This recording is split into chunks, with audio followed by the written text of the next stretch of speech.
Hello viewers, Care believes in positive life, and a basis is we reach out to various doctors on a daily basis trying to collect information which affects your life. The whole objective is to empower you. India has done significant work in the realm of HIV/AIDS, and today we have come to Dr. Bhasin, senior consultant of BLK Hospital, and we would like to know from him various aspects of HIV/AIDS, where we are today, how much of improvement has happened. We have heard that from a life threat, it has become a manageable disease. We need to know a lot. Over to Dr. Bhasin. Thank you, doctor. Thank you for your time.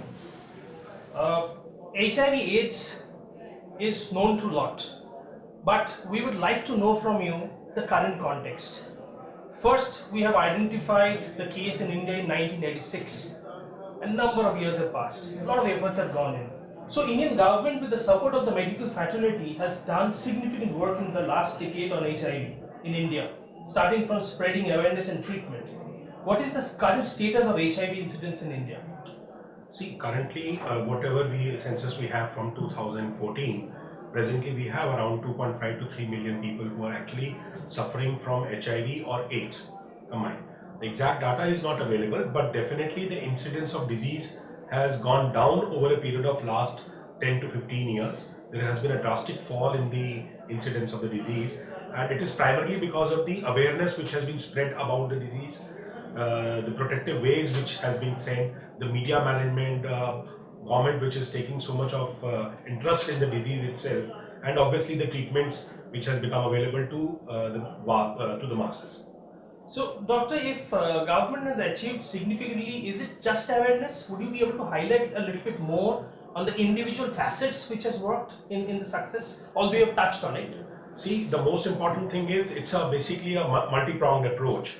First of all, the most important thing is that awareness of disease, which has spread to many patients, to the general population, to up to the uneducated. That's more important. Then awareness about the treatment part, that newer drugs are available, and it's a treatable disease. It's a disease which can be treated, though not cured, but definitely it is not an untouchable disease anymore. So these are the two most important aspects. So, and because these two things have led to the removal of the myth of touching patients who have got HIV. So people who have been diagnosed are coming forward for treatment. So the spread of the disease has definitely gone down. I would not individually say that it is only because of the government effort. It is the efforts of the patients also who have come forward to take treatment. The pharmaceutical companies who have made the drugs available at the cost effectiveness to our country, and obviously the doctors who have started learning and teaching about HIV and the spread, that it is not a disease which is not curable, it is treatable, we should treat it. So all these things have definitely led to a better scenario in the country today. Doctor, what exactly happens? I mean, what leads HIV to AIDS? So the human body, what does it go through? What is the outcome of that? See, basically HIV is a viral infection which once goes into the body, it leads to the slow destruction of the immunity of the body, right? And there are different stages through which the disease spreads. And as the years progress, if we don't treat the HIV infection, it slowly progresses into the AIDS, which is a full-blown picture of the HIV infection. That is what we call an acquired immunodeficiency syndrome, where multiple diseases come into play now. So, doctor, you mentioned about stages. So, like cancer, like various diseases, does AIDS also have stages? I mean, does it mean that if I can identify a patient at a lower stage, the treatment becomes easier than at a higher stage? Is something like that you're Yes, referring? definitely. The earlier the diagnosis, the better it is, because now, from the past 3 decades of experience of treating AIDS, the newer aspects are that the earlier you treat at whatever clinical markers you have, it's a better prognosis for the patient and obviously controlling the disease. There are different guidelines, and different guidelines have got staging of disease, but primarily which is more important to the public is the WHO guidelines, which says there is an acute infection. That is when the person is getting exposed. The moment person is exposed to HIV infection, there is a disease called an acute inflammatory stage of this infection. Then further down, once the patient is infected over a period of next few years, there are 4 different stages. The stage 1, which is an asymptomatic stage, where patient may have some symptoms, and then subsequently the stage 4, which is a full-blown AIDS, where you have the full picture of an immunodeficiency with all the other infections setting in, different kind of malignancies playing into it.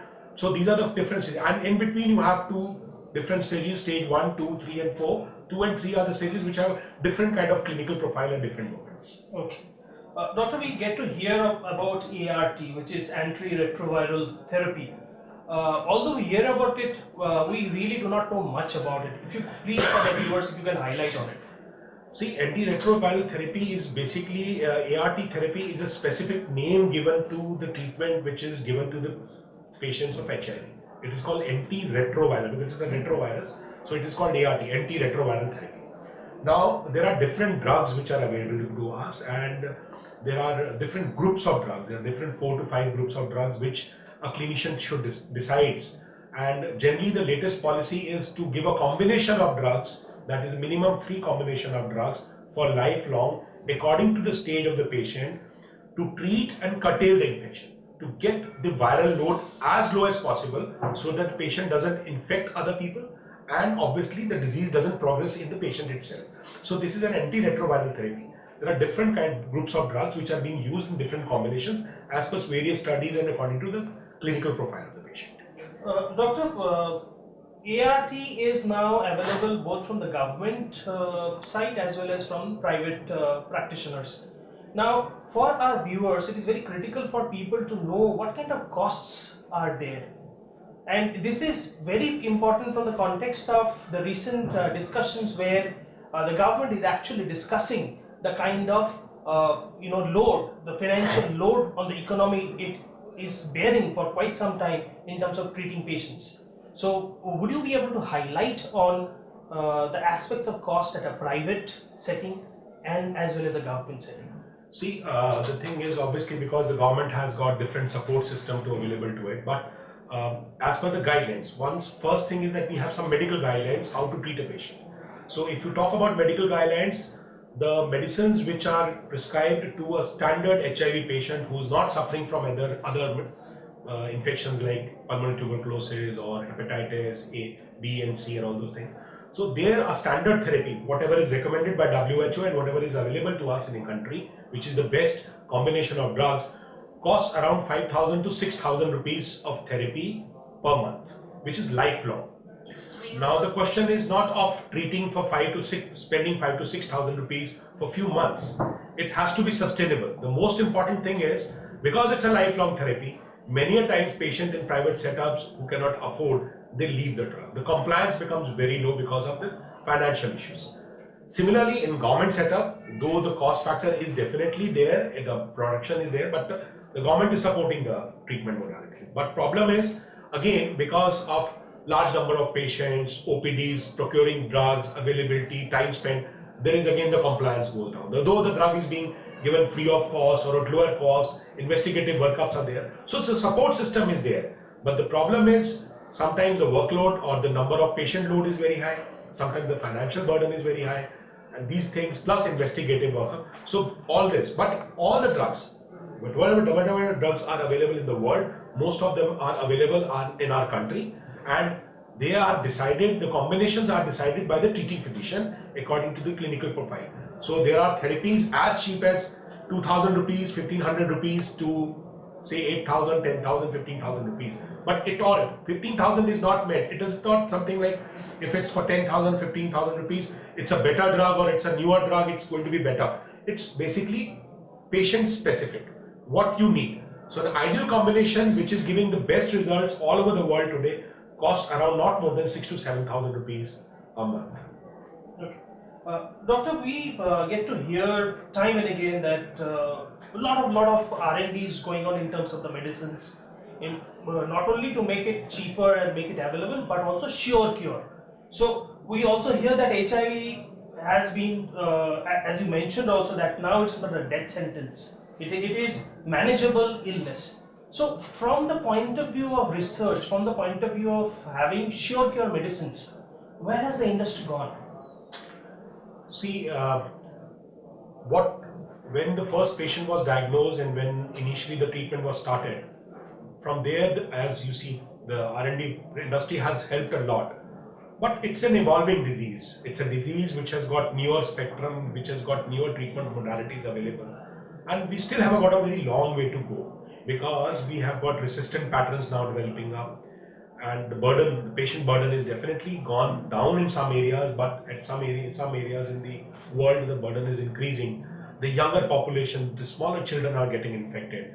From that point of view, we have a long way to go before we can actually say that yes, we have actually conquered upon this disease. Doctor, you touched on the fact that certain variants are coming in, resistance levels are coming in. So does it mean that somebody who is continuing the treatment and at some point out of fatigue or maybe sheer positivity feels that he doesn't need the treatment, does it mean he's risking himself into getting into some levels of resistance which might be detrimental for him? Yeah, definitely. In spite of this, whatever you are saying is the patient leaving a treatment, but in spite of this, if a patient is taking treatment, we have some basic protocols of evaluating these patients on 6 months to 1 year, where we do repeatedly do viral loads.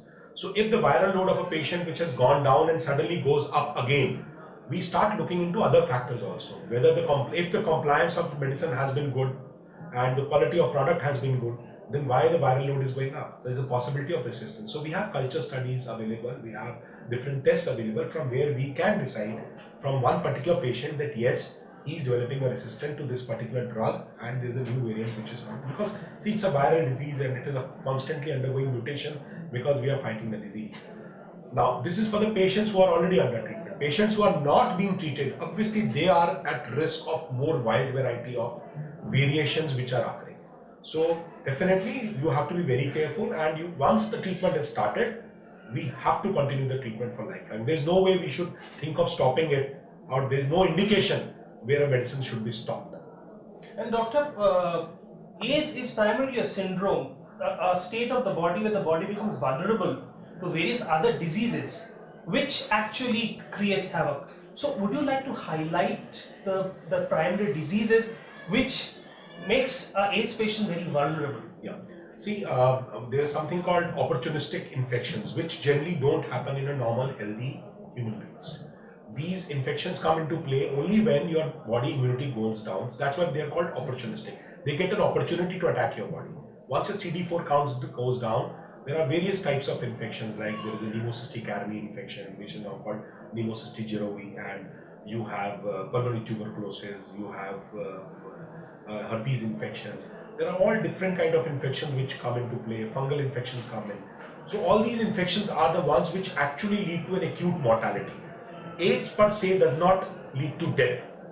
If you treat it well, the life expectancy is going up. It is definitely a treatable, controllable disease. But in the intermediate period or without treatment, when these opportunistic infections they come into play, they are the ones which actually lead to the mortality of these patients. Okay. So they need to be aware of, and this is only possible if the patient is constantly being followed up by the doctor and taking regular treatment. And once your CD4 counts are in a healthy level, there is very, very less likelihood of you picking up these infections. So basic idea is to keep the immunity up. Doctor, any disease, not necessarily HIV, has a direct load and an indirect load. For HIV and the kind of campaign which has gone in, the indirect load has been stigma and ostracizing the HIV patient so that he gets into hiding, and that's a challenge worldwide. So lot of initiative has gone in terms of making people aware of the disease, making people aware of how it spreads and all this stuff.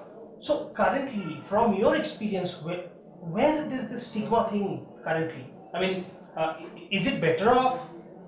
People are more susceptible to accepting people around who have HIV. What is your input on this? See, as far as our society is concerned, especially the Indian society, we still have that stigma attached to the disease. And as we increase the awareness programs and as the education level goes up, the awareness will improve, the things will improve for these patients.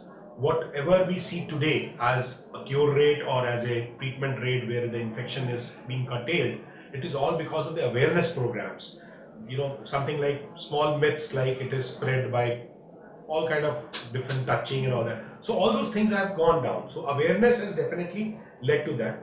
And once we educate our patients well, and we in fact educate people as a whole, society as a whole, the things will definitely improve.